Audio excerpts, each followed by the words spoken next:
If you're planning a trip to Spain and worried about wasting money on bad meals or falling into obvious tourist traps, this video is for you. Spain has some incredible food, but it's also very easy to end up eating overpriced and underwhelming meals if you don't know what to look for. I live in Spain and have spent a lot of time eating out in cities like Barcelona, Madrid, Seville, and Valencia, so I see this happen to visitors all the time. In this video, I'm sharing 7 proven tips that you can actually use to avoid tourist traps in Spain, especially when it comes to restaurants and bars. These are things you can realistically apply on your own without needing a local friend or hours of research. If you watch until the end, you'll have a much better sense of where to eat, when to eat, and how to spot red flags before you even sit down. Let's get started. My first tip is to avoid eating right next to major tourist sites. This is where you're going to find the biggest tourist traps and the highest concentration of chain restaurants. In Barcelona, I'm talking about places like La Rambla, around La Sagrada Familia, and popular plazas like Plaza Catalunya and Plaza Real. It's honestly unfortunate, but around these big attractions, you'll most likely find international chains like McDonald's, Taco Bell, KFC, Ben & Jerry's, Pizza Hut, and similar places. In Madrid, this happens a lot around Plaza Mayor and near Gran Via. As a general rule, if you see a McDonald's right nearby, it's not a great area to sit down for a proper meal. Now, I do think it's fine to grab a drink in these areas because they can be nice to look at, but I'd skip eating there. Instead, walk at least 2 or 3 streets away from the main sites. Once you do that, you'll usually notice fewer English menus, fewer people trying to get your attention, and more local restaurants and tapas bars. Google Maps can also help here if you filter by top rated and skim recent reviews. Another tip that most visitors don't know about is to look for bronze centennial plaques outside of establishments. These plaques are official designations given to businesses that have been operating for over 100 years. You'll find them on the street outside restaurants, bars, hotels, and other long-standing businesses. Because these are government recognized, you know they are legit and not just marketing themselves as historic. I've seen these plaques in Madrid, and Barcelona has a similar program. So if you see one of these outside, it's a pretty good indication that it's going to be a good restaurant. A place that has been around for more than a century, has survived changing trends, economic ups and downs, and generations of locals. That usually means they're doing something right. These spots are not always flashy, but they often serve classic food and drinks that locals keep coming back for. I'll leave links in the video description where you can find a full list of centennial establishments in Madrid and Barcelona so you can plan ahead if you want. The next tip I have for you is to book a food tour early in your trip. If you really want to remove the guesswork from finding good places to eat, this is one of the easiest ways to do it. My top recommendation is Devour Tours. I've personally done food tours with them in multiple cities across Spain, and every experience has been excellent. They currently operate in Barcelona, Madrid, Seville, and San Sebastian.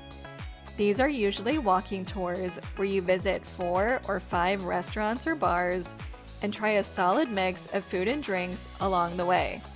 And what I really like is that it's not just about eating.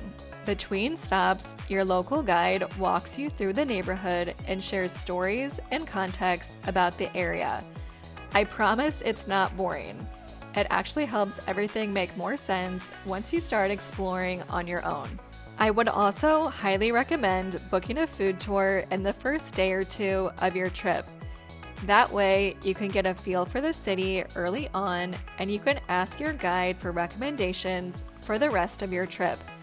Those suggestions alone can save you from several bad meals. If you want to check out Devour Tours, I've added the link in the video description. The next tip is to skip restaurants with photo menus, especially large, glossy ones displayed outside.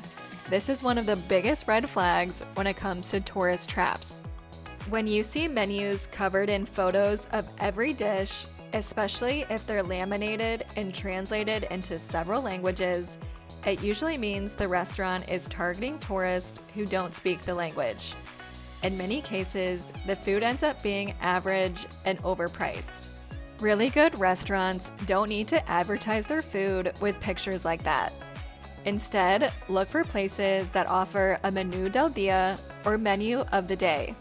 This is a fixed price lunch menu that usually includes a first course, a second course, bread, a drink, and sometimes dessert or coffee.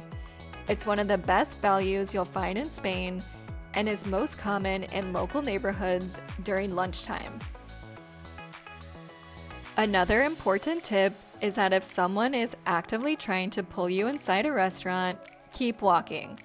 Good places don't chase customers and don't need staff standing outside trying to convince people to come in.